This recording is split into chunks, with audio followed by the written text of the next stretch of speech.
నమస్తే జాగోరే జాగోకి స్వాగతం. ఓం శ్రీ సరస్వత్యై నమః. సనాతన ధర్మాన్ని ప్రచారం చేసేవాళ్ళు చాలా మందే ఉన్నారు. అయితే ఆ సనాతన ధర్మ పరిరక్షణ కోసం పనిచేస్తున్న వారు కొద్ది మందే. అలాంటి కొద్ది మందిని జాగోరే జాగో ద్వారా నేను విశ్వ హిందూ రక్షా పరిషత్ జాతీయ మహిళా అధ్యక్షురాలు మీ యమునా పాఠక్గా ప్రేక్షకుల ముందుకు తీసుకొచ్చే ప్రయత్నం కూడా తరచుగా చేస్తున్నాం. ఈ క్రమంలోనే తాజాగా బ్రహ్మశ్రీ డాక్టర్ అన్నదానం చిదంబర శాస్త్రి గారిని కూడా జాగోరే జాగో ప్రేక్షకులకు పరిచయం చేయాలని సంకల్పించాం. బ్రహ్మశ్రీ డాక్టర్ అన్నదానం చిదంబర శాస్త్రి గారు ఆంజనేయ స్వామి వారి ఉపాసకులు. హనుమంతుడి మీద ఆయన చాలా లోతైన అధ్యయనం మరియు పరిశోధనలు చేశారు. హనుమంతుల వారి మూలాలను వెలికి తీసిన ప్రయత్నం చేశారు. ఈ క్రమంలోనే ఆయన హనుమంతుడి అవతారాలకు సంబంధించి ఓ పరిశోధనాత్మక గ్రంథాన్ని కూడా వెలువరించారు. అంతేకాదు హనుమంతుల వారి 9 అవతారాలకు గాను ఆలయాలు కూడా నిర్మింపజేశారు చిదంబర శాస్త్రి గారు. ఆ సాధికారతతోనే బహుశా హనుమంతుడి అనుష్ఠానం ద్వారా వచ్చిన బలంతోనే షడాక్షరి అయిన రామమంత్రాన్ని జపిస్తూ తరించారు ఆయన. రామమంత్రాన్ని జపించడం ప్రారంభించే నాటికి ఇంకా నరేంద్ర మోడీ గారు ప్రధాని కాలేదన్న విషయం గమనించాలి. దీన్ని విశేషంగా భావించాల్సి ఉంటుంది.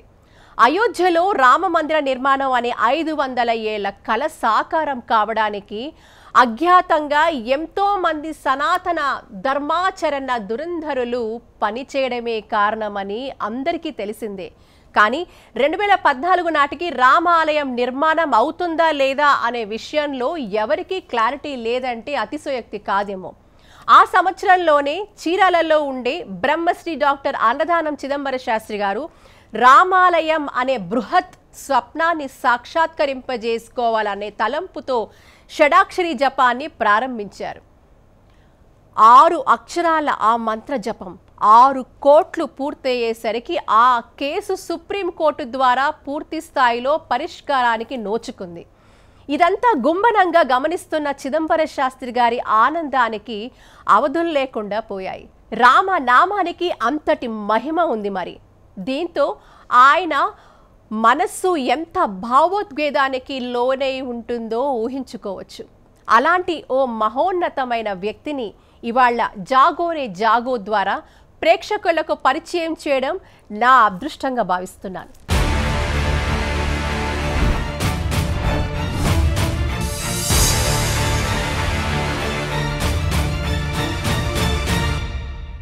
శ్రీరామ రక్ష సర్వ జగత్ రక్ష అంటారు.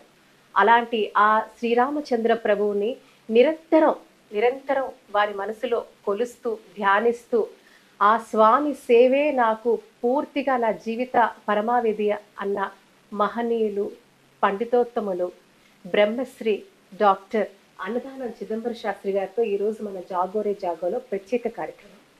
గురుగారు నమస్కారం అండి. నమస్కారం అమ్మ. నిజంగా మీలాంటి మహనీయుల్ని ఈ రోజు ఈ కార్యక్రమం ద్వారా కలుసుకోవడం నిజంగా నా పూర్వజన్మ సుకృతంగా నేను భావిస్తున్నాను. చాలా సంతోషం మాకు కూడా. ఈరోజు మీరు చూస్తూనే ఉన్నారు, మా జాగోరే జాగో కరెక్ట్గా స్టార్ట్ అయ్యి ఆగస్టు నెలలోనే స్టార్ట్ చేసాం. ఈ మాసంలో ఆఖరి వారాన్న ఎగ్జాక్ట్గా గత సంవత్సరం ఈ యొక్క కార్యక్రమానికి అంకురార్పణ జరిగింది. అక్కడి నుంచి ఈరోజు చూస్తే మరి సంవత్సరం పాటు ఈరోజు ఈ ఎపిసోడ్ మీతో చేయడం అనేది నిజంగా నాకు ఇంకా ఇదొక అద్వితీయమైన అనుభూతిలా నాకు అనిపిస్తుంది. దానికి ముందుగా మీకు శతకోటి పాదాభివందనాలు చేస్తున్నాను. నమస్కారం. గురుగారు, ఈరోజు మీరు చూస్తున్నారు, మనం గత సంవత్సరం పాటు కూడా జాగోరే జాగో ద్వారా అనేకమైన పురాతనమైన ఆలయాలను వెలికి తీస్తూ కేవలం వాటికి సంబంధించిన ఆస్తులు బయటపెట్టడమే కాకుండా మరి అలాంటి పురాతన ఆలయాల్లో అంటే మనందరికీ తెలుసు, ఇప్పుడు మీరు అయోధ్య, కాశీ, మథుర, బృందావనం, రామేశ్వరం ఇలా అనేక క్షేత్రాల్లో భారతదేశం అంతా కూడా పరమాత్ముడు వెలిశాడు.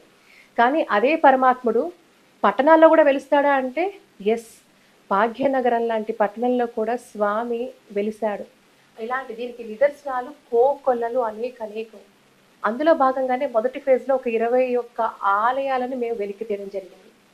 మీరు చూస్తుంటే దాదాపు ఒక 4 కృష్ణాలయాలు, 3 నుంచి 4 సాక్షాత్ వెంకటేశ్వర స్వామి వారి ఆలయాలు, అమ్మవారి ఆలయాలు, శివయ్య ఆలయాలు, ఆ హనుమంతుడి ఆలయాలు ఇలా ఒక్కటేమిటండి, ఇలాంటి ఆలయాలన్నీ కూడా ఉన్నాయి. మరి ఇవన్నీ కూడా అసలు పురాతన ఆలయాలను మళ్ళీ వాటి పూర్వ వైభవం తీసుకురావాలంటారా? అసలు దాని ఆవశ్యకత ఉందంటారా మీ మాటల్లో? తప్పకుండా ఉన్నదమ్మా. కొత్త ఆలయాలను ఏదో నిర్మించి సాధిద్దాము అనుకునే కంటే ఏవైతే ప్రాచీనమైనటువంటి ఆలయాలు ఉన్నాయో, ఎందుకంటే వాటి యొక్క పునాది వేరు. ఇవాళ మనం వేసే పునాదితో కట్టే దేవాలయాల కంటే వాటికి చాలా గొప్ప తపస్సుతో వాటికి పునాది ఏర్పడి ఉన్నది. అందువల్ల ఏదో శిలాభోగం స్థలాభోగం అన్నట్లుగా దాని సమయం రాకపోవటం వల్ల కొంత మరుగున పడి ఉండొచ్చు. వాటిని మనము వెలుగులోకి తెచ్చి ఆ భగవంతుని యొక్క అనుగ్రహాన్ని పూర్వము ఆ దేవాలయాల ద్వారా ఏ విధంగా సమాజం పొందిందో అలా మళ్ళీ ఈ సమాజానికి ఆ భగవంతుని యొక్క అనుగ్రహాన్ని పొందింపజేయటం ఉన్నదే, అది చాలా విశేషమైనటువంటిది. ఇప్పుడు మనం నిర్మాణం చేసేదానికి మనం ఇప్పుడు శక్తి ఇవ్వాలి.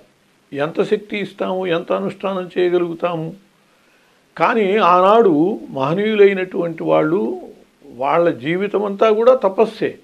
అందువల్ల వాళ్ళు వాటిని సిద్ధ దేవాలయాలు అంటారు. ఆలయాలు కూడా సిద్ధ ఆలయాలు, అసిద్ధ ఆలయాలు అని రెండు రకాలు. సిద్ధ ఆలయాలు అంటే దేవతలు, మునులు వాళ్ళు ప్రతిష్ఠ చేసినవి. అగస్త్యేశ్వర స్వామి ఉన్నాడు, అగస్త్య మహర్షి ప్రతిష్ఠ చేశాడు. ఆయన యంత్రం ప్రతిష్ఠించక్కర్లా, అది సిద్ధ దేవాలయం. అంటే ఆయన అలా తాకి పెట్టడం వల్లనే ఆయన తపశ్శక్తిని అక్కడ ధారపోస్తారు. స్పర్శ వల్లనే తపశ్శక్తిని సమర్పించి ఆయన నిలబెట్టారు కాబట్టి దాని యందు అద్భుతమైన శక్తి ఉంటుంది. ఇప్పుడు మనం నిర్మించే వాటిని అసిద్ధాలయాలు అంటారు. వీటికి తప్పకుండా యంత్రం పెట్టాలి. సిద్ధాలయాలకి యంత్రం లేదు అని మనం అనుకోకర్లా, అక్కడ యంత్రం ఉండదు, అవసరం లేదు. కానీ ఇప్పుడు మనం ప్రతిష్ఠ చేయదలుచుకున్నటువంటి వాటికి తప్పకుండా యంత్రం పెట్టాలి. ఎందువల్లంటే ఆ యంత్రమునందు మంత్ర సాధన చేసి అనుష్ఠానం ధారపోసి అలా యంత్రం ప్రతిష్ఠిస్తే ఆ యంత్రం ద్వారా ఆ భగవంతునిలోకి శక్తి వెళుతుంది. అంతేగాని మనం ప్రతిష్ఠించేటటువంటి మనుష్యులు అంత శక్తిని ఇవ్వగలిగిన వాళ్ళం కాదు. కాబట్టి ఈ అసిద్ధ దేవాలయాల్లో అట్లా ప్రతిష్ఠ చేసేటప్పుడు యంత్రాలు వాటిని అనుష్ఠానాలు చేయటం, ఆ యంత్రమైనా సరే దానికి తగినంత అనుష్ఠానం చేయకుండా ఊరికిన పెడితే ప్రయోజనం లేదు. సాధన జరగాలి. అంత సాధన చేసేవాళ్ళు ఇప్పుడు ఎంతవరకు ఉన్నారు, అది కూడా ప్రశ్నార్థకమే. కాబట్టి ప్రాచీన ఆలయాలు వాళ్ళు స్వయంగా కావాలని తమ తపశ్శక్తిని ధారపోసి వాటిని నిలబెట్టారు. ఎందువల్లంటే సమాజం బాగుపడాలి, సమాజానికి శ్రేయస్సు జరగాలి ఈ భగవంతుడి ద్వారా అని. అలా నెలకొల్పబడినటువంటి దేవాలయాలని కనుక మనం ఒక్క మాటు వాటికి బూజు దులిపి వాటికి పునర్వైభవం తేగలిగితే ఆ దేవాలయాల యొక్క అనుగ్రహం వల్ల సమాజం చాలా గొప్పగా బాగుపడుతుంది, సుసంపన్నమవుతుంది. కాబట్టి ప్రాచీన దేవాలయాల ఉద్ధరణ నవీన ఆలయాల నిర్మాణం కంటే చాలా గొప్ప విషయం. గురువుగారు, మీరు ఇప్పుడు ఒక మాట అన్నారు, ఈ పురాతన ఆలయాలను కనుక మనం పునరుద్ధరిస్తే సమాజ శ్రేయస్సు కొరకు ఎంతో దోహదపడుతుంది అని. దీని గురించి ఇంకొద్దిగా విశ్లేషిస్తారా? ఏ రకంగా సమాజం ఈరోజు విచ్ఛిన్నమైపోయింది, ఇలాంటి ఆలయాలు పునరుద్ధరిస్తే ఏ రకంగా సమాజ శ్రేయస్సు కోసం పాటుపడే అవకాశం ఉంది? అసలు లోక శ్రేయస్సు కోసమనే నేను అర్చారూపంలోకి వస్తున్నాను అని అన్నాడు భగవంతుడు. అర్చారూపంలోకి వచ్చాడు. పర, వ్యూహ, విభవ, అంతర్యామి, అర్చ అవతారములని చెప్పి 5 అవతారాల్లో 5వది అర్చావతారం. ఈ అర్చావతారమే మనం ఈ దేవాలయాల రూపంలో మనం కొలుచుకునేటటువంటిది. వీటిని ఎప్పుడైతే ఉపేక్షించామో, వాటిని బాగా పూజించి వాటి యొక్క వైభవాన్ని మనం చూసినంతకాలము ఆ దేవుళ్ళు ఈ లోకం యొక్క వైభవాన్ని కూడా బాగా చూశారు. ఎప్పుడైతే మనం వాటిని మరిచామో భగవంతుడు కూడా మనల్ని మరిచాడు.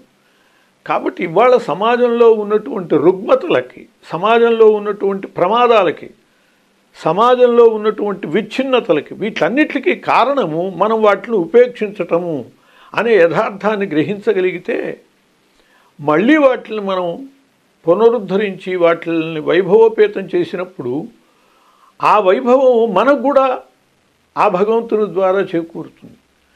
కాబట్టి మనం ఉపేక్షించటం వల్లనే భగవంతుడు మనల్ని ఉపేక్షించాడు, ఇది మనం గ్రహించాలి. అటువంటి భగవంతుణ్ణి మనం మళ్ళీ పూర్వ వైభవాన్ని తీసుకొచ్చి ఆయన్ని కనుక సేవించేట్లయితే మనకి కూడా మళ్ళీ పూర్వ వైభవం వచ్చి తీరుతుంది.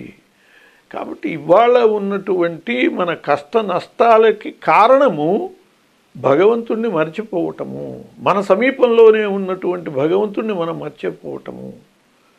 ఇది మనం గ్రహించి ఎక్కడున్నాడు మన సమీపంలో ఆయన్ని మనం బయటికి తీసుకొద్దాము. ఇప్పుడు చీకటి పోవాలి అంటే వెలుగు రావాలి. ఆ వెలుగును మనం బయటికి తెస్తేనే ఈ చీకట్లు పోతాయి. ఈ లోకంలో ఉండేటటువంటి అంధకారాలు, అజ్ఞానాంధకారం కానివ్వండి, ఏ అహంకారాదులు ఇవన్నీ కూడా పోవాలి అంటే అది ఆ వెలుగుని మనం స్వీకరించాలి, ఆ వెలుగుని బయటికి తేవాలి. మంత్ర జపము, యంత్రము వీటి వల్ల కలిగే విశేష ఫలితాలు ఏంటి? ఇవి ఎందుకు చేయాలి అంటారు? ఈ మంత్రము అనేటటువంటిది మననాత్రాయతైతే మంత్ర అని అసలు మంత్రం అనేదానికి శబ్దం. అది మననం చేయటం వల్ల, పదే పదే దాన్ని అనటం వల్ల అది మనల్ని రక్షిస్తుంది, అనేక రకాల శక్తులను కూడా ఇస్తుంది. ఇది ఎలా లౌకిక ప్రపంచం ఎలా అంగీకరిస్తుంది అని మనకి ప్రశ్న వస్తుంది. అవును, ఖచ్చితంగా. యథార్థంగా మనము అణువు, పరమాణువు వీటిని గురించి మనం చూస్తున్నాం. ఒక పెద్ద పర్వతం కంటే దాన్ని ఛేదించినటువంటి అణువు, దానికంటే ఛేదించినటువంటి పరమాణువు చాలా శక్తి గలది అని చెప్పి మనం, అంటే సూక్ష్మాంశం శక్తి గలది అని చెప్పి మనం తెలుసుకుంటున్నాం. అలాగే పంచభూతాలలో పృథివీ భూతానికి సంబంధించినటువంటిది మనం ఇప్పుడు గుర్తించినటువంటి అణువు, పరమాణువు అయితే ఈ మంత్రజపము అనేది పృథివ్యప్ తేజో వాయుర్ ఆకాశములలో అతి సూక్ష్మ భూతం. పంచభూతాల్లో సూక్ష్మభూతము ఆకాశం, స్థూలభూతం పృథివీ. పృథివ్యప్ తేజో వాయుర్ ఆకాశాల్లో అన్నిటికంటే సూక్ష్మం ఆకాశం. ఈ ఆకాశము యొక్క పరమాణు శక్తి ఈ మంత్రశక్తి. ఎందువల్లంటే ఆకాశం యొక్క లక్షణం ఏమిటి? శబ్ద గుణకం ఆకాశం. శబ్దము ఆకాశం యొక్క లక్షణం. ఆ శబ్దము యొక్క సూక్ష్మాంశ ఈ మంత్రశక్తిని తెలియజేస్తుంది. కాబట్టి ఆ పరమాణువు ఎంత గొప్పదో అంతకు మించినటువంటిది ఈ మంత్రానికి సంబంధించినటువంటి, అంటే ఆకాశ భూతానికి సంబంధించినటువంటి పరమాణు శక్తి. అందువలనే మంత్రాలతో ఒక ఆయుధాన్ని, ఈ పృథివీ సంబంధమైన ఒక ఆయుధాన్ని పరిసరాల వరకే విసరగలగచ్చు. మంత్రంతో ఎక్కడెక్కడ వాళ్ళని కూడా మనం సాధించవచ్చు. ఆ మంత్రానికి అంతటి శక్తి ఉన్నది. సృష్టిలో మొట్టమొదట ఏర్పడ్డది సూక్ష్మభూతం. సూక్ష్మం నుంచి స్థూలానికి సృష్టి జరిగింది. అంటే ఆకాశం నుంచి పృథివీ తత్వం వైపు సృష్టి వెళ్ళింది. ఆకాశాద్ వాయు, వాయోరగ్ని, అగ్నేరాప, ఆద్య పృథివీ, ఇలా సృష్టి వచ్చింది. కాబట్టి పంచభూతాల్లో సూక్ష్మమైనటువంటి ఆకాశతత్వానికి సంబంధించిన శక్తి, పరమాణు శక్తి, మంత్రశక్తి అని మనం సైంటిఫిక్గా కూడా మనం ఆలోచించగలిగితే అప్పుడు మంత్రానికి ఎలా శక్తి వచ్చింది అనేది అర్థమవుతుంది. పరమాణుకి ఎలా శక్తి వస్తుందో అలా మంత్రానికి కూడా శక్తి వస్తుంది. ఈ మంత్రశక్తిని మనం ఒక దైవతమునందు ఇవ్వటం వల్ల ఆ దైవాన్ని ఆరాధన చేసుకునేటటువంటి వాళ్ళకి ఆ శక్తి వల్ల అనుగ్రహం చేకూరుతూ ఉంటుంది. ఇప్పుడు సాధకులైనటువంటి వాళ్ళు, గొప్ప అనుష్ఠాతలైనటువంటి వాళ్ళే మంత్ర సాధన చేయగలుగుతారు, సామాన్యుడు చేసుకోలేడు. మరి అటువంటి వాడికి అనుగ్రహం పొందటం ఎట్లా? కేవలం జపం చేసుకోగలిగినటువంటి గొప్పవాళ్ళు మాత్రమే ఆ ప్రయోజనం పొందితే భగవద్ అనుగ్రహము, సామాన్యుడు ఎట్లా? అందుకోసమనే సామాన్యుడి కోసమనే భగవంతుడు అర్చారూపంలో వచ్చాడు. ఈ అర్చారూపంలో ఉన్నటువంటి భగవంతునికి ఈ ఉపాసకులైనటువంటి వాళ్ళు తమ మంత్రశక్తిని ఆ అర్చారూపానికి ధారపోయటం వల్ల ఆ అర్చారూపము సమాజాన్ని అనుగ్రహిస్తూ ఉన్నది. మనకి దేవాలయాల్లో విగ్రహాలు వాటికి మనం ప్రార్థన చేస్తే అవి మనల్ని అనుగ్రహిస్తున్నాయి అంటే, మన కోరికలు నెరవేరుస్తున్నాయంటే దానికి కారణము దాని వెనకాల ఉన్నటువంటి మంత్రశక్తి. ఆ మంత్రము నిక్షిప్తము చేయబడిన యంత్రశక్తి. దేవత యొక్క విగ్రహం కింద ఒక యంత్రాన్ని, అంటే ఆ దేవత సంబంధమైనటువంటి రేఖా రూపం. మనం శ్రీచక్రానికి ఎట్లా అయ్యేటట్లయితే మేరువు ఉంటుంది, అట్లాగే రేఖా రూపంలో కూడా శ్రీచక్రం ఉంటుంది. అలా మేరు రూపంలో విగ్రహం అయితే రేఖా రూపంలో ఉండేది యంత్రం. ఈ రేఖారూపమైన యంత్రమునందు మంత్రము నిక్షిప్తం చేయబడుతుంది. ఇక్కడ గీతలే కదా దీంట్లో ఉన్నది అని అంటే మనం ఒకటి అర్థం చేసుకోవాలి. గ్రామ్ఫోన్ రికార్డు ఉన్నది. ఆ రికార్డు మనం చూస్తే కనపడేది ఏమిటి? గుండ్రంగా గీతలే ఉండేది రికార్డు అంతా కూడా. కానీ దాన్ని ఆన్ చేస్తే అద్భుతమైనటువంటి గానం వినపడుతుంది, అద్భుతమైనటువంటి మీ బోటి వాళ్ళ మాటలు వినపడతాయి. అంటే ఆ గీతలలో ఇదంతా కూడా నిక్షిప్తం చేయబడ్డది. ఎట్లాగో అట్లా యంత్రమునకు సంబంధించినటువంటి రేఖలలో ఆ మంత్రశక్తి నిక్షిప్తం చేయబడుతుంది. ఈ మంత్రశక్తి ఆ యంత్రాన్ని తాకినటువంటి విగ్రహం ప్రతిష్ఠ చేసేటప్పుడు ఆ యంత్రాన్ని తాకుతూ ఉండాలి విగ్రహం. లేకపోయేటట్లయితే ఈ యంత్రం యొక్క మంత్రం పనిచేయదు ఆ విగ్రహంలోకి. అట్లా ప్రతిష్ఠ చేసేటప్పుడు అందువల్లనే విగ్రహాలకి చూడండి కింద పిడి ఉంటుంది. ఆ పిడి యంత్రాన్ని తాకుతూ ఉంటుంది. అప్పుడు ఈ యంత్రగతమైనటువంటి మంత్రశక్తి విగ్రహంలోకి ప్రవేశించి ఆ విగ్రహాన్ని పూజించే వాళ్ళకి, ఆ విగ్రహానికి నమస్కరించుకునే వాళ్ళకి, ఆ విగ్రహాన్ని ప్రార్థించుకునే వాళ్ళకి అనుగ్రహం చేకూరుస్తూ ఉంటుంది. ఒక చిన్న నిదర్శనము, అయోధ్యలో బాలమందిర ప్రతిష్ట అప్పుడు యంత్రం తారక మంత్ర అనుష్ఠానం జరిగినటువంటి యంత్రాన్ని తీసుకెళ్ళి ప్రతిష్ఠించటము, దాని మీద విగ్రహం ప్రతిష్ఠించడం జరిగింది.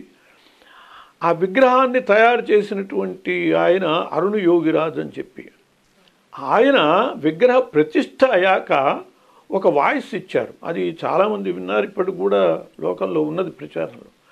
ఏమనంటే, ప్రతిష్ఠ అయ్యాక చూస్తే ఇది నేను తయారు చేసిన విగ్రహమేనా అనిపించింది. అంత తేజస్సు నేను ఆ విగ్రహంలో చూశాను ప్రతిష్ఠ అయ్యాక అని చెప్పి అన్నారు ఆయన. ఎక్కడి నుంచి వచ్చింది అంటే ఆ యంత్రగతమైనటువంటి మంత్రశక్తి విగ్రహంలో ప్రవేశించింది అని అర్థం. సంకల్పం కూడా ఈ మంత్రానుష్ఠానం చేసేటప్పుడు సంకల్పం కూడా భక్తానుగ్రహం కోసమని, భక్తుల యొక్క ఆర్తిని తీర్చడం కోసమని ఇలాంటి సంకల్పం చేసి దాన్ని నిక్షిప్తం చేయటం వల్ల ఆ శక్తి, ఆ భగవంతుడి స్వరూపం, ఆయన ఆ శక్తిని పొందినటువంటి వాడై ఆయన లోకాలను అనుగ్రహిస్తూ ఉంటాడు. ఇది కూడా పెద్ద సైన్సే, ఇది విజ్ఞాన శాస్త్రమే, అంతేగాని ఇదేదో పుక్టి పురాణం కాదు. మంత్రం అనేటటువంటిది పుస్తకాల్లో చూసి చేసుకోవటము అలా చేసేది కాదు, టీవీల్లో రేడియోల్లో విని చేసుకోవటము అలాంటిది కాదు. గురుముఖత స్వీకరించాలి. ఆ గురువు తన మంత్రం ఇవ్వటంతో పాటు తన శక్తిని కూడా కొంత శిష్యుడికి దారిపోస్తాడు. ఇప్పుడు మనం మొక్క పెట్టాం, మెదకన మొక్క పెట్టి ఊరుకుంటే అది నిలబడదు. ఆ మొక్క పెడుతూనే మనం కాస్త నీళ్లు కూడా పోస్తాం. ఆ తర్వాత మళ్ళీ నీళ్లు పోస్తూ సాధన చేస్తే అది పెరుగుతూ ఉంటుంది. అలా గురువు నారు పోసి నీరు కూడా పోస్తాడు. అది జరిగినప్పుడే ఇది సక్రమంగా మొక్క మొలుస్తుంది, వృద్ధి చెందుతుంది. అందువల్ల మంత్రము అనేటటువంటిది కూడా అలాంటి నియమబద్ధమైనటువంటి పద్ధతిలో సాధన చేస్తేనే అది ఫలిస్తుంది. ఒక చిన్న ఉదాహరణ చెబుతాను. నేను ఇవన్నీ కూడా పుక్కిడి పురాణాలుగా వినవంటలేదు. ఇప్పుడు మనము కరెంటుని ఆశ్రయిస్తున్నాం. ఎందుకు ఆశ్రయిస్తున్నాము? అది పవర్ కాబట్టి.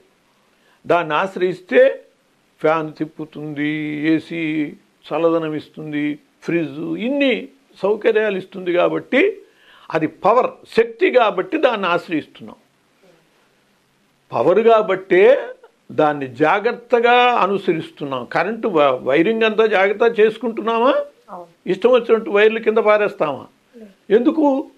పవర్ కాబట్టే దాన్ని ఆశ్రయిస్తాము, పవర్ కాబట్టే దాంతో జాగ్రత్తగా ఉంటాం. అట్లాగే మంత్రం కూడా పవర్ కాబట్టే దాన్ని ఆశ్రయించటం మంచిదే, పవర్ కాబట్టే దాన్ని మనం జాగ్రత్తగా సాధన చెయ్యాలి.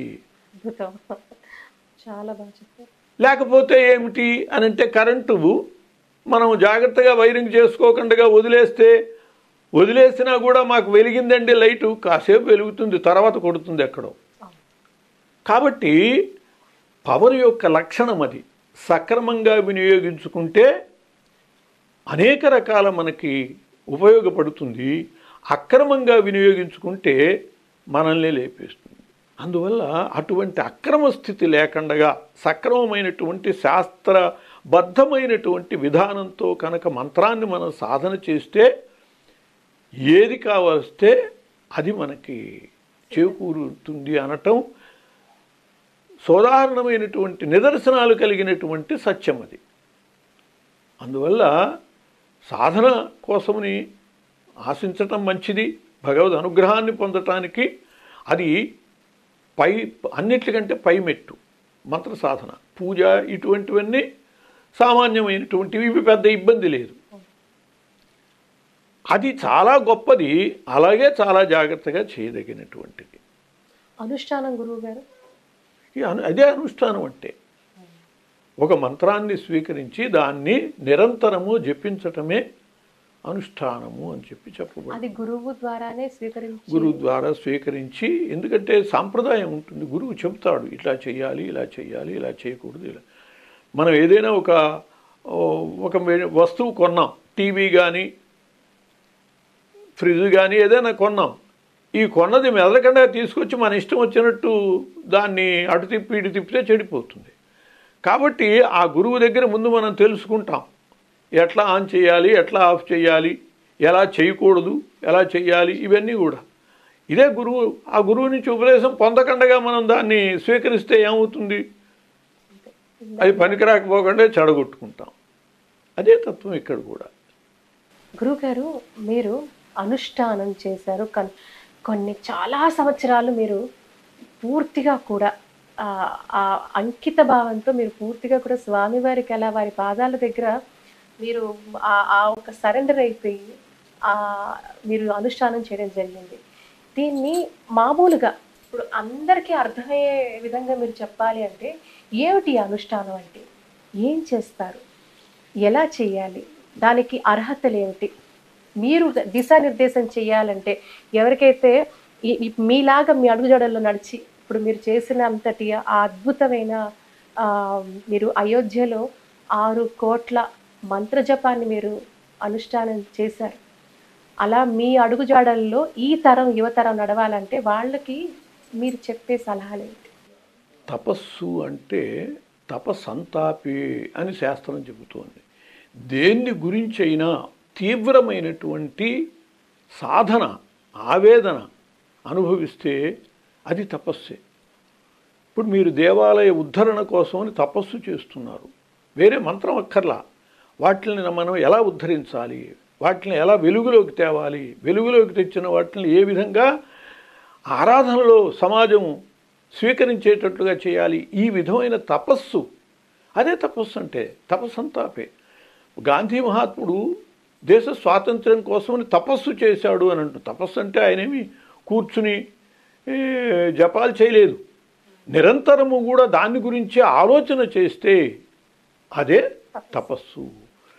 కాబట్టి ఒక భగవంతుని గురించి చేసేటటువంటి దాన్నే అనాదిగా మనం తపస్సు అంటున్నాం కాబట్టి అదే మనం అనుకుంటాం. కానీ ఇవన్నీ కూడా తపస్సులే. ఈ తపస్సు చేసుకునేటటువంటి వాడు ఎట్లా ఉంటాడో ఒక చిన్న ఉదాహరణ చెప్తాను.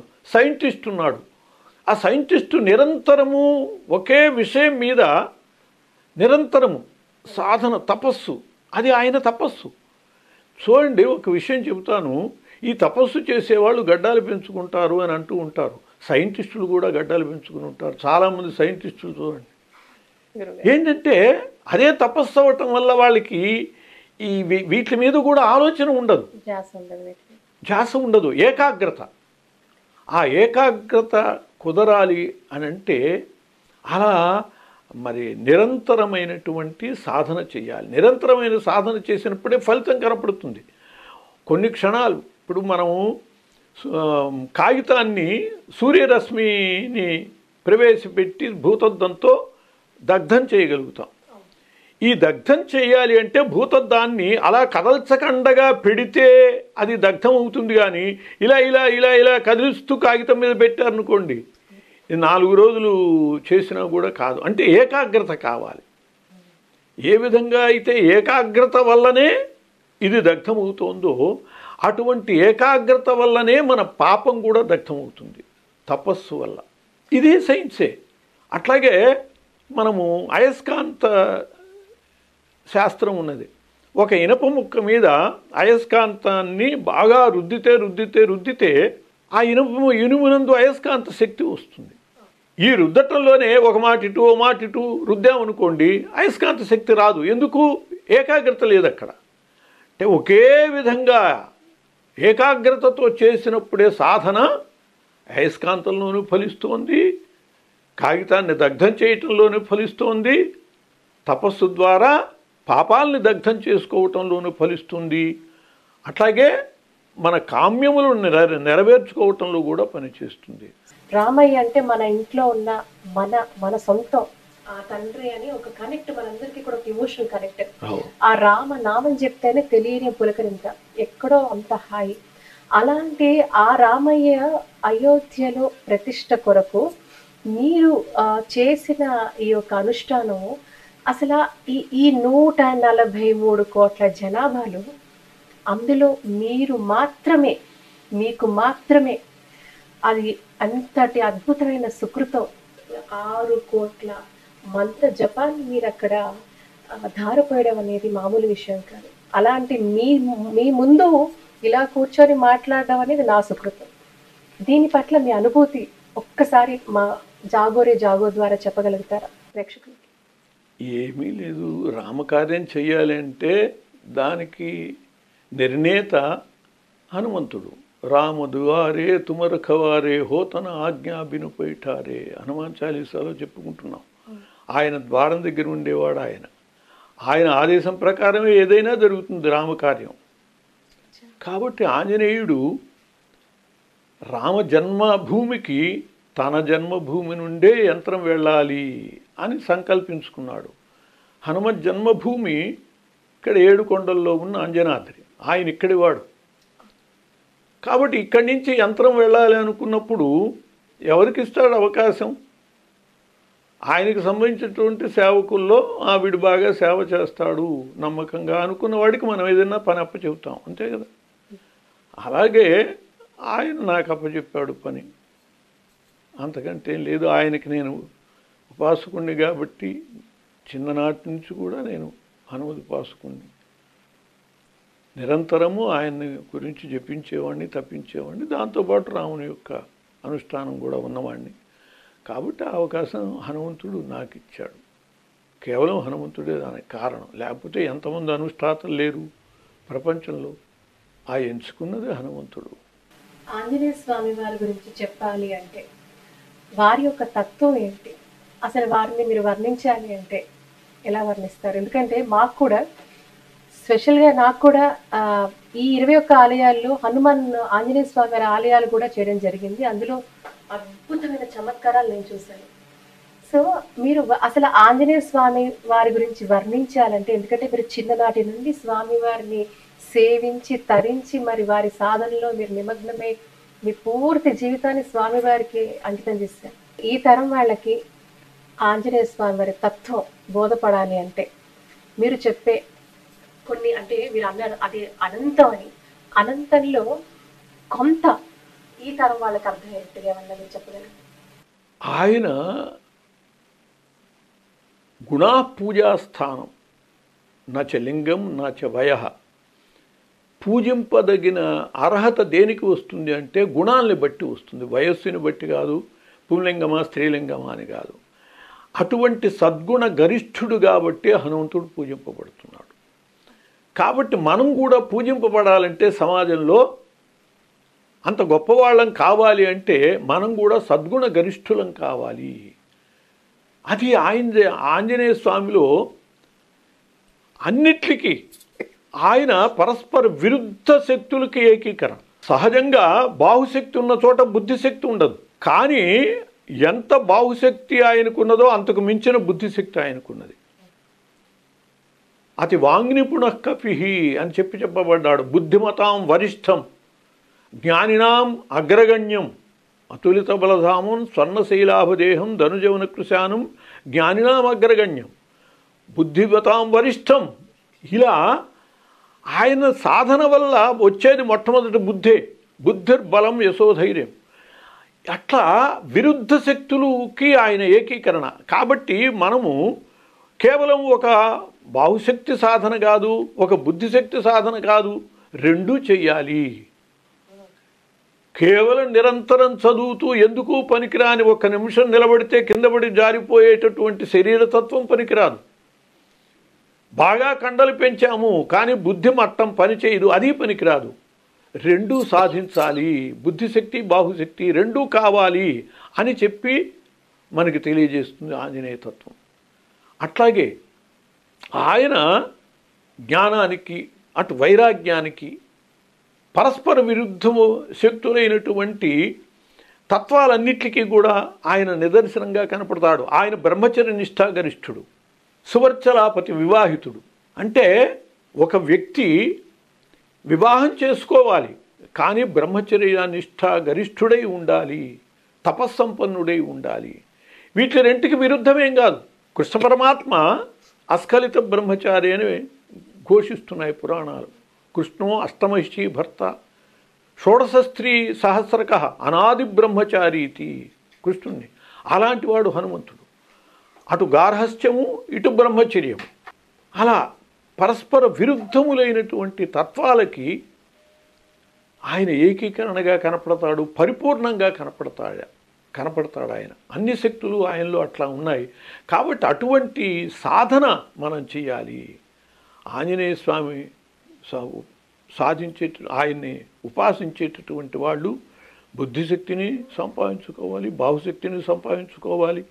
రాముడి కోసమని ఆయన అన్ని రకాల ఇవాళ ఒక హిందువు యొక్క పరిస్థితి ఏమిటి అని అంటే దేవాలయంలో భజనలు చేస్తూ ఉంటాడు, దేవాలయాల మీద రాళ్ళేస్తున్నారు ఎవరో అనగానే పారిపోతాడు. ఏ దేవుణ్ణి ఆరాధిస్తున్నాడో ఆ దేవుణ్ణి వదిలిపెట్టి పారిపోయేటటువంటి వాడు ఎటువంటి భక్తుడు అవుతాడు? ఆ దేవుడి కోసమని నిలబడి ఎదుర్కొనేటటువంటి ధైర్యం కావాలి. అలా రాముడి కోసమని హనుమంతుడు నిలబడ్డాడు. కాబట్టి కేవలము భక్తి కాదు అయింది, శక్తి. యత్రాస్తి భోగో నహి తత్ర మోక్ష, యత్రాస్తి మోక్షో నహి తత్ర భోగ. శ్రీ మారుతే సేవన తత్పరాణం భోగశ్చ మోక్షశ్చ కరస్థయేవ. భోగము మోక్షము పరస్పర యుద్ధాలే. కానీ హనుమంతుని సాధన చేసేటటువంటి వాడు ఇటు లౌకిక జీవితంలోనూ పనికిరాని వాడుగా ఉండకూడదు, అలౌకికంలోనూ లోటుకు ఉండకూడదు. అది హనుమంతుని యొక్క తత్వం. అది ఆ విధంగా ఆయన్ని సాధన ఆయన్ని ఉపాసించేటటువంటి వాడు సర్వాంగీణంగా సదాచారపరుడై నిష్ఠాతత్పరుడై జీవించాలి. ఆయన తత్వాన్ని గురించి ఆయనకు సంబంధించి 30 గ్రంథాలు రాశాను, 1, 2 కాదు. కొన్ని వేల సంవత్సరాలుగా మరుగున పడి ఉన్నటువంటి హనుమతత్వం మొత్తాన్ని కూడా పరాశర సంహిత అంటారు దాన్ని. అది వేల సంవత్సరాలుగా మరుగున పడి ఉన్నది. దాన్ని మా గురుదేవుల యొక్క ఆదేశంతో 25 సంవత్సరాలు కృషి చేసి దాన్ని వెలుగులోకి తెచ్చాను. ఎవరికైనా ఇప్పుడు అదే ఆధారం. హనుమంతుని గురించి ఎవరు చెప్పినా ఆ పరాశర సంహితనే ఆధారంగా చేసుకుని చెప్తారు. కాబట్టి ఆ పరాశర మహర్షి ఆయన యొక్క తత్వాన్ని అనేక రకాలుగా అనేక మంత్రాలు ఉన్నాయి. హనుమన్ మంత్రాలు, స్వప్నాంజనేయ మంత్రం ఉన్నది. అలా అనేక సాధనలు హనుమద్ విషయంలో అనేక మంత్రాలు ఉన్నాయి, అనేక తంత్ర విధానాలు ఉన్నాయి, పూజా విధానాలు ఉన్నాయి. హనుమంతుడికి 9 అవతారాలు ఉన్నాయి, 13 పీఠాలు ఉన్నాయి. కాబట్టి హనుమత్ తత్వము అనేటటువంటిది అసాధారణమైనటువంటిది. చాలామందికి ఇంత చరిత్ర తెలియకపోవటం వల్ల కేవలము రాముని యొక్క సేవకునిగానే ఆయన్ని తలుస్తూ ఉంటారు. అంతేకాదు ఈ మధ్య ఒక ప్రత్యేకమైన వ్యాసం ఇచ్చాను నేను. హనుమంతుడు అసలు ఎవరికి వాహనం కాడు. ఇది తెలియక చాలామంది దేవతలకి హనుమంతుడిని వాహనంగా చేస్తూ ఇటీవల గొప్ప మహనీయులైనటువంటి వాళ్ళకు కూడా హనుమంతు వాహనాలు చేసినటువంటి సంఘటనలు చూశాక నేను దాని మీద ప్రత్యేక సమాజానికి చెప్పడం జరిగింది. తెలియదు సమాజానికి. అసలు హనుమంతుడు ఎవరికి వాహనం కాదు. ఆయనకే వాహనం ఉన్నది ఒంటే. ఆయన ఇంకోళ్ళకి వాహనం అయ్యేదేమిటి? వాహనానికి ఒక తత్వం ఉన్నది. ఏ దేవతకైనా వాహనంగా ఎవరు ఉంటారో వాళ్ళు ధ్వజంగా ఉంటారు. శివునకు నంది వాహనం, ఆయన వృషభధ్వజుడు. విష్ణువుకి గరుడం వాహనం, ఆయన గరుడ ధ్వజుడు. వినాయకుడుకు మూషిక వాహనం, మూషిక ధ్వజుడు. కుమారస్వామి మయూర వాహనుడు, ఆయన మయూర ధ్వజుడు. ఇలా ఎవరికైనా వాళ్ళ వాహనాలు వాళ్ళ ధ్వజాలుగా ఉంటాయి. హనుమంతుడి విషయంలో ఈ రెండు అతివ్యాప్తి అవ్యాప్తిగా మనం చూడగలుగుతాం. వినండి, జాగ్రత్తగా అర్థం చేసుకోవాలి సమాజం. ఇప్పుడు హనుమంతుడు శ్రీరామునకు వాహనం కాదు. అవసరానికి ఏదో ఆయన ఎత్తుకోవటమే కాదు, లక్ష్మణుని కూడా ఎత్తుకున్నాడు. ఒకప్పుడు సీతామ్మవారిని కూడా ఎత్తుకున్నాడు. కాబట్టి వాళ్ళకి వాహనంగా ఆయన లేడు. ఎందుకంటే ఆయనకి వాహనం అయితే ఆయనకి ధ్వజం కూడా కావాలిగా. రాముడికి ధ్వజము హనుమధ్వజం కాదు, కోవిదార ధ్వజము అని. అది మనకి అరణ్య పర్వంలో వస్తుంది రామాయణంలో. భరతుడు రావటాన్ని చూసి అయోధ్యావాసులు కోవిదార ధ్వజం. కాబట్టి ఆయన ధ్వజము కాదు, ఆయన వాహనం అయితే ఆయన ధ్వజం కావాలి. అర్జునుడికి ఆయన ధ్వజం, జెండాపై కపిరాజు. కానీ అర్జునుడికి ఆయన వాహనం కాదు. ఆయన వాహనం అనుకున్న చోట ధ్వజం కాదు, ధ్వజం అనుకున్న చోట వాహనం కాదు. కాబట్టి ఆయన ఎవరికీ వాహనంగా ధ్వజంగా ఆయన వాహనంగా చెప్పడానికి వీల్లేదు. మూషికానికి వేరే వాహనం ఉందా? గరుత్మంతుడికి వేరే వాహనం ఉందా? వృషభానికి వేరే వాహనం ఉందా? మరి హనుమంతుడికి వేరే ఉష్ట్ర వాహనం ఉన్నది. కాబట్టి ఒక వాహనమైన వాళ్ళకి ఇంకో వాహనం ఉండకూడదు కదా. కాబట్టి ఆయన వాహనం కాదు, ఆయనకే వాహనం ఉన్నది. ఈ తత్వాన్ని తెలియకపోవటం వల్ల ప్రతి వాళ్ళకి హనుమద్ వాహనం అని. ఇది అసలు ఎవ్వరికీ ఆయన వాహనం కాదు. అది చాలా అపరాధం. ఆయన వాహనంగా వాడుకోవటం అనేటటువంటిది చాలా తప్పు. ఎవరికి ఆయన వాహనం కాదు. ఇది గ్రహించవలసిన. ఆయన సాక్షాత్తు అసాధారణమైనటువంటి తత్వం అయింది. ఈ మధ్యకాలంలో చాలా మంది కూడా జై శ్రీరామ్ అంటున్నారు, జై బజరంగ్ బలి అంటున్నారు. కేవలం అది అంటే మాట వరకే పరిమితం అవుతుంది అనిపిస్తోంది. అంటే కేవలం ఆర్టిఫిషియల్. నేను ఎవరిని కించపరచటం లేదు, కానీ మీరు ఇందాక అన్నట్టుగా గుడిలో ఉన్న దైవాన్ని కాపాడుకోవాల్సి వస్తే, ఆ గుడిని కాపాడుకోవాల్సి వస్తే ఆ భక్తుడు అక్కడ సమర్థవంతంగా ఎందుకు నించోలేకపోతున్నాడు? ఎందుకు నేను ఇందులో చెప్పడానికి ఎటువంటి సంకోచం నాకు లేదు. ఎందుకంటే అనేక కార్యక్రమాలు ఈరోజు పాత బస్తీ అని చెప్తున్న ప్రాచీన మహానగరంలో చేస్తున్నప్పుడు చాలా మంది కూడా అమ్మో బాబోయ్ అక్కడ. నేను ఒకటే ప్రశ్న అడిగాను, ఏమండి మన నమ్మిన భగవంతుని మీద మనకు నమ్మకం లేదా? వారంటే మనం త్రికరణ శుద్ధిగా వారిని మనం ప్రార్థించట్లేదా? వారి మీద నమ్మకం లేదా? విశ్వాసం లేదా? అలాంటప్పుడు మనం అంటే నామమాత్రానికైనా పారాయణాలు, మంత్రాలు, జపము, అంటే భగవంతుడి నామస్మరణ కూడా కేవలం అది ఆర్నమెంటల్గా చేస్తున్నామా మనం అనేది ఇలాంటి ప్రశ్న నేను అడగడం జరిగింది. ఆ ప్రశ్నకి నాకు జవాబు ఏం రాలేదు, కానీ రియాక్షన్ వచ్చింది. వాళ్ళందరూ కూడా ఏమండి మీరు ఎక్కడికి రమ్మంటే మేము అటు వస్తాం అని కనీసం 60% కదలిక వచ్చింది. అందులో 100% రాలేదు, కానీ 60% అయితే మీరు అన్నది వాస్తవం. లేదు, మేము నమ్మిన భగవంతుని మీద నమ్మకం ఉంది, మీరు ఎక్కడ రమ్మంటే అక్కడికి వస్తాం, మేము అక్కడ పారాయణాలు చేస్తాం, స్తోత్రనామాలు చేస్తాం, జపాలు చేస్తాం, ఇవన్నీ కూడా చేస్తామన్నారు. అంటే గురువుగారు కేవలం ఈరోజు ఇప్పుడు చాలా మీరు ఇందాక మీతో అన్నట్టుగా జై శ్రీరామ్ అంటేనో జై బజరంగ్ బలి అంటేనో సరిపోతుందా? వారి తత్వాన్ని అలవర్చుకోవాలి. మీరు ఇందాక చెప్పారు ఆంజనేయ తత్వం అంటే ఏమిటి అన్నారు. ఎంత కాంట్రాస్ట్ బిహేవియర్స్ని కూడా అంతే ఈజ్తో ఆయన ఎలా దాన్ని అడాప్ట్ చేసుకొని ముందుకెళ్ళారు అని. ఇది ఈరోజు ఈ తరంలో సాధ్యమంటారా? మనకి శాస్త్రం ఒక శ్లోకం చెప్పింది, అమంత్రం అక్షరం నాస్తి, నాస్తి మూలం అనౌషధం, అయోగ్య పురుషో నాస్తి, యోజకస్తత్ర దుర్లభ.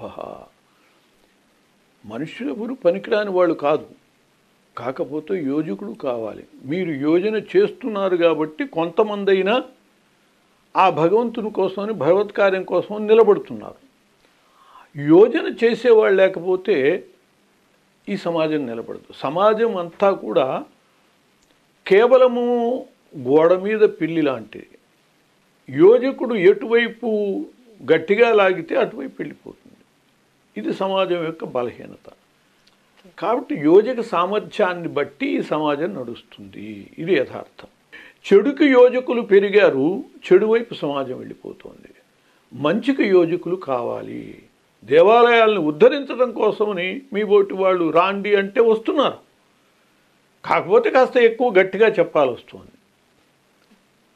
అందువల్ల యోజకుడు కావాలి సమాజంలో. యోజకుడు ఉన్నప్పుడు ఈ సమాజం వాడి వెంట నడిచిపోతుంది. యోజకుని యొక్క బలాన్ని, సామర్థ్యాన్ని బట్టి ఈ సమాజం నడుస్తూ ఉంటుంది తప్పితే స్వతహాగా తనకి తానుగా ప్రతి వ్యక్తికి అలాంటి శక్తి ఉండదు.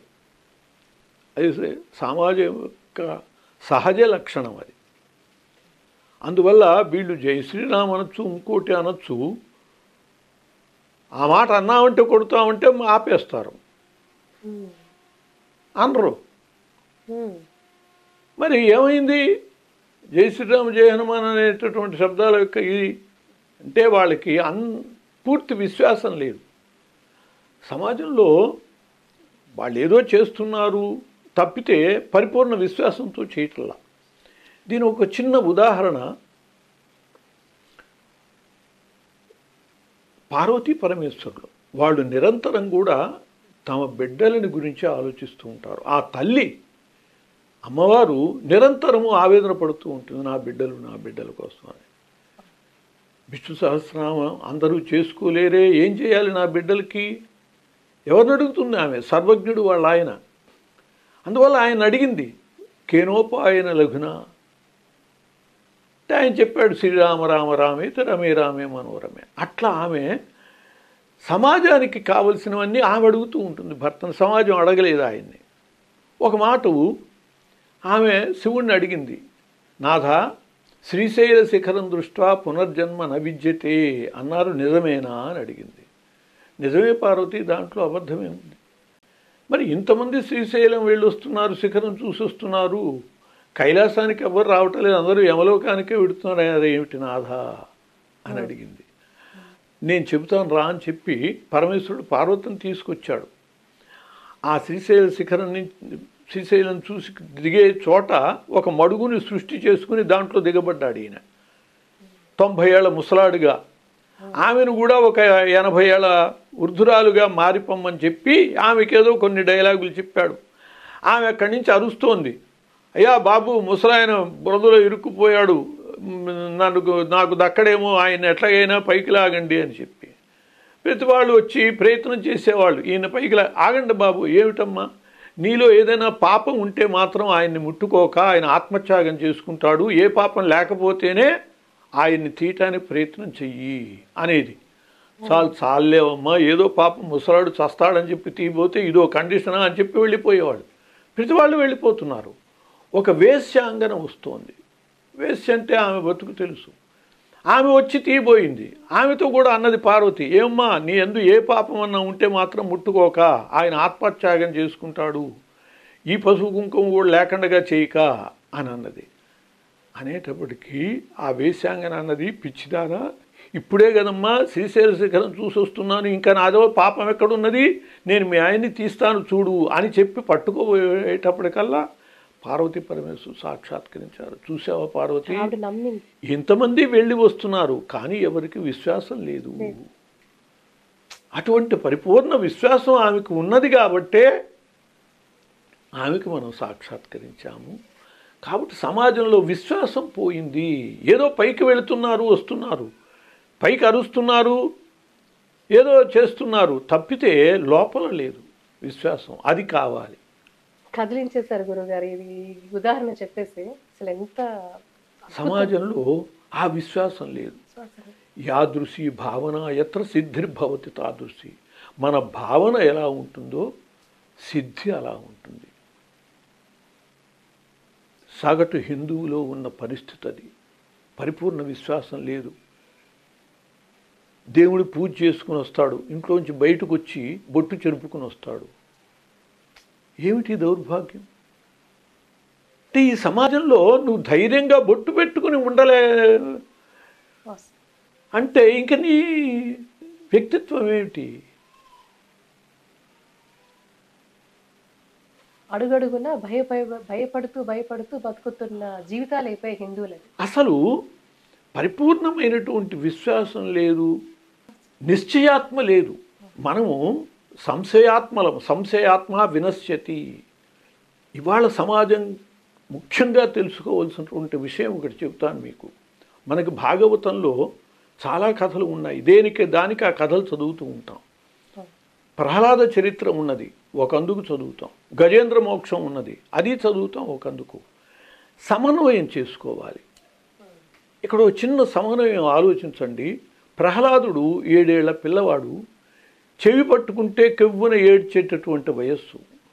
గజేంద్రుడు కొన్ని వేల మదపు ఆడ ఏనుగులకి రాజువాడు, మదపు టేనుగు. కానీ వీళ్ళల్లో కష్టాలు వచ్చింది ఎట్లాంటివి అంటే, మదపు టేనుగుకి వచ్చింది ఒకటే, మొసలు పట్టుకోవటం. కానీ ప్రహ్లాదుడికి అనేక కష్టాలు. పర్వతాల నుంచి దొర్లించాడు, ఏనుగుల మీద తొక్కించాడు, పాముల చేత కరిపించాడు, సలసల కాగే నూళ్ళు పడేయించి అన్ని రకాలు చేయించాడు. ప్రహ్లాదుడు ఎక్కడన్నా ఏడ్చాడా? ఎక్కడ ఏడవల. గజేంద్రుడో కుయ్యో మొర్రో అన్నాడు. కుయ్యాలించి అనే వాడతాడు పోతన. కుయ్యో మొర్రో అన్నాడు. అదేమిటి? ఆ మదగజమేమో ఒక్క కష్టానికే ఏడవటం ఏమిటి? ఇన్ని కష్టాలు వచ్చినా ప్రహ్లాదుడు ఏడవకపోవటం ఏమిటి? ఇప్పుడు మనం సగటు ఒక సంసారి, ఒక గృహస్థు, ఒక సామాజికుడు దుఃఖిస్తున్నాడా? ఆనందంగా ప్రహ్లాదుడిలాగా ఆనందంగా ఉండగలుగుతున్నాడా? గజేంద్రుడిలాగా ఏడుస్తున్నాడా? అంటే ఏడుస్తున్నాం మనం కొద్ది కష్టానికి కూడా. ఏమిటి తేడా అంటే, గజేంద్రుడు సంశయాత్మ. కలడు కలండనడు వాడు కలడు లేడు అని సంశయాత్మ కాబట్టి వాడికి దుఃఖం ఉంటుంది. ప్రహ్లాదుడు నిశ్చయాత్మ. ఇందుగలడందు లేడను సందేహమూలదు చక్రి సర్వోపగతుండెందెందు వెతకి చూచిన అందందేగా. ఇంతటి విశ్వాసము ఉన్నవాడు కాబట్టి, నిశ్చయాత్మ కాబట్టి వాడికి దుఃఖం లేదు. సంశయాత్మ కాబట్టి దుఃఖం ఉన్నది. మనము నిశ్చయాత్మలుగా లేము, సంశయాత్మలుగా ఉన్నాం. కాస్తంత కష్టం రాగానే ఏమిటో అండి దేవుడు ఉన్నాడంటాడు, ఇంత పూజ చేస్తున్నాను, నాకు ఏం చేస్తున్నాడు అనేస్తాడంతే. అప్పుడే సందేహం వచ్చే వాడికి కలిగిపోయింది, ఎంత చేశాడని వీడు. కాబట్టి నిశ్చయాత్మ కాకపోవటం వల్ల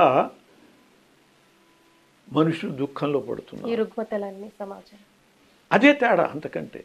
అలా మనం ప్రహ్లాద చరిత్రని, గజేంద్ర మోక్షాన్ని సమన్వయం చేసుకోగలిగితే మనం ఎలా జీవించాలి, నిశ్చయాత్మగా జీవించాలా, సంశయాత్మగా జీవించాలా అనేటటువంటిది మనకు అర్థమవుతుంది. అప్పుడు మనము దుఃఖము లేనటువంటి ఆనందమయ జీవితాన్ని అనుభవించగలుగుతాం. వస్తువుల వల్ల రాదు ఆనందం. ఇంగ్లాండులో కొందరు డాక్టర్లు కొన్ని వందల మంది పేషెంట్ల మీద ఒక పరిశోధన చేశారు. రోగ బాధ ఎవరికి ఉన్నది అనే దాని మీద పరిశోధన చేసి, భగవద్ విశ్వాసం ఉన్న వాళ్ళకి రోగబాధ తక్కువగా ఉన్నది అని చెప్పి వాళ్ళు తేల్చారు. పేపర్లో వచ్చింది విషయం. ఎందుకంటే వీడికి ఒక విశ్వాసం అనేది, నాకు ఒకడున్నాడు రక్షకుడు అని, అందువల్ల ఇతని బాధ లేదు, రోగబాధ పడేంత వీడు పట్టల్లా. కాబట్టి భగవంతుని యందు అటువంటి అచంచలమైన విశ్వాసం ఉంటే మనం బాధపడం. మన సిద్ధాంతాల మీద మనకి పరిపూర్ణమైన విశ్వాసము, అవగాహన ఉంటే మనం బాధపడం. మనకి ఏదైనా కష్టం వచ్చింది, ఏదో చేసాం, కర్మ అనుభవించాలి, అనుభవిస్తేనే కదా పోయేది ఆ చెడు అనుకున్నటువంటి వాడు ఎక్కువ బాధపడ్డు. అది అనుకోనటువంటి వాడు ఏడుస్తూ కూర్చున్నాడు. కారణం తెలియకపోవటం వల్ల వాడు ఏడుస్తాడు. మన కారణం తెలిస్తే మనం బాధపడం. ఎందువల్లంటే మనం చేసుకున్నదే మనకు వస్తుంది. మనం మంచి చేసాము, దాని ఫలితం అనుభవిస్తున్నాం ఆనందంగా, అట్లాగే చెడు ఫలితాన్ని కూడా అట్లాగే స్వీకరిద్దాం ఆనందంగా అనుకుంటే మనకు దుఃఖం ఎక్కడ ఉన్నది? ఎక్కడున్నాయి సుఖ దుఃఖాలు? వస్తువుల్లో ఉన్నాయా? మన ఏవ మనుష్యాణం కారణం సుఖ దుఃఖయో, మనస్సే కారణం సుఖానికైనా దుఃఖానికైనా. ఇది గ్రహించాలి. ఈ మానసిక తత్వాన్ని మనం అర్థం మనస్సు యొక్క శక్తిని అర్థం చేసుకోవాలి. సైకాలజీ ఇదే కారణం. ఇప్పుడు ఇవాళ సమాజంలో కొన్ని దేవాలయాలను ఉద్ధరింపబడుతున్నాయి అంటే మరి మీ ఓటు వాళ్ళు జాగో సమాజాన్ని మేలుకొలుపుతూ ఉండబట్టే. అదే మీరు హాయిగా ఇంట్లో కూర్చుని ఉన్నారనుకోండి, సమాజానికి ఎంత లోటు ఉండేది, ఆధ్యాత్మికతకి ఎంత లోటు ఉండేది. అలా ఊరూరా ఇంటింట వీధికి ఒక్కళ్ళు కనుక ఉంటే యోజకులు,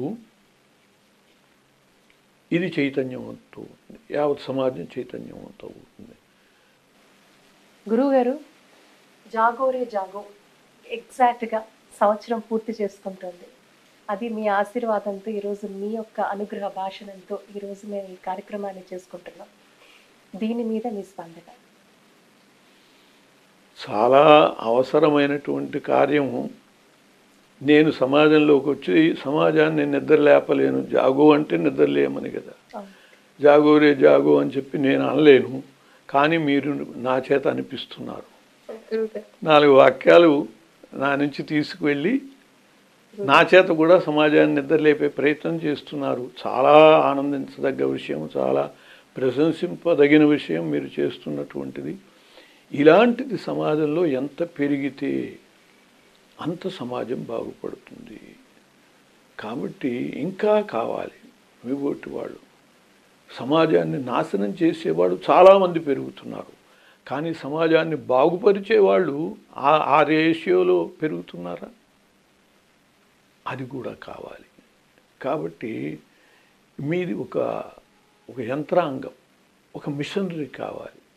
మీ ఓటి వాళ్ళు ఒక 1000 మంది సమాజంలోకి వెళ్ళి సమాజాన్ని జాగోరే జాగో అని మేలుకొల్పాలి. అలాంటి యోజన జరిగితే మీరు చేస్తున్నారు, చాలా ఆనందించదగ్గ విషయమే. మీ ఓటి వాళ్ళని ఇంకా ఒక 10 మందిని కనీసం, మనం పేరెంట్ అని పిలుస్తున్నారు ఆడవాళ్ళు, 10 మందిని పేరెంట్ అని చేస్తున్నారు. అట్లా మీరు కూడా ఓ పేరెంట్ అని చేయండి, 10 మంది ఆడవాళ్ళని పిలిచి వాళ్ళని కూడా జాగోరే జాగో మంత్రం వాళ్ళకి చెప్పండి. ఇప్పుడు నాకు చెప్పారు ఆ మంత్రం. మంత్రం మీకు నేను చెప్పానో మీరు నాకు చెప్పారో తెలియదు. కాబట్టి ఈ జాగోరే జాగో చాలా గొప్ప ఉద్యమం. ఈ సమాజం అంతటినీ మేలుకొల్పాలి అంటే మరి మీ ఓటి వాళ్ళు చాలామంది కావాలి. అలా చాలామంది కావటానికి కూడా ఒక యోజన మీరు చేస్తారు అని చెప్పి ఆశిస్తూ, మీరు ఆరంభించినటువంటి ఈ జాగోరే జాగో దిగ్విజయం కావాలని, సమాజాన్ని పునీతం చేయాలని ఆశిస్తున్నా. రామాయణంలో సీతమ్మ జాడ తెలుసుకోవడం నుంచి మొదలుపెట్టి రావణ వధ జరిగేదాకా ఎంతో మంది ఎన్నో రకాలుగా ఆ మహాయజ్ఞంలో సమిధులుగా మారారు. చాలా మందికి కొన్ని పాత్రల గురించే తెలుసు, కానీ ఆ కార్యంలో పాలు పంచుకున్న ఒక్కొక్కరి గురించి అన్వేషించడం మొదలు పెడితే ఒక్కో విశేషమైన భక్తి విజ్ఞాన భాండాగారాలు బయటపడతాయి. అయోధ్య రామాలయం సాకారం కావడంలో అజ్ఞాతంగా పనిచేయడమే కాక అక్కడ బాలరాముడి విగ్రహ ప్రతిష్టలోనూ కీలకంగా మారి తన తపశ్శక్తిని ఈ విశ్వ కళ్యాణానికి దారవోసిన బ్రహ్మశ్రీ డాక్టర్ అన్నదానం చిదంబర శాస్త్రి గారి లాంటి వారిని గురించి ప్రపంచానికి మరోసారి ఆ కోణంలో చూపడం ఓ అవసరంగా భావిస్తున్నాను. ఇలాంటి బాధ్యత గల గొప్పవారిని సమాజం ముందు నిలబెట్టి సాంప్రదాయాన్ని హెచ్ఎంటీవీ మరియు నేను మీ యమునా పాఠక్ సంయుక్తంగా అందిస్తున్న జాగోరే జాగో ద్వారా కొనసాగిస్తున్నందుకు ఎంతో సౌభాగ్యంగా భావిస్తున్నాం.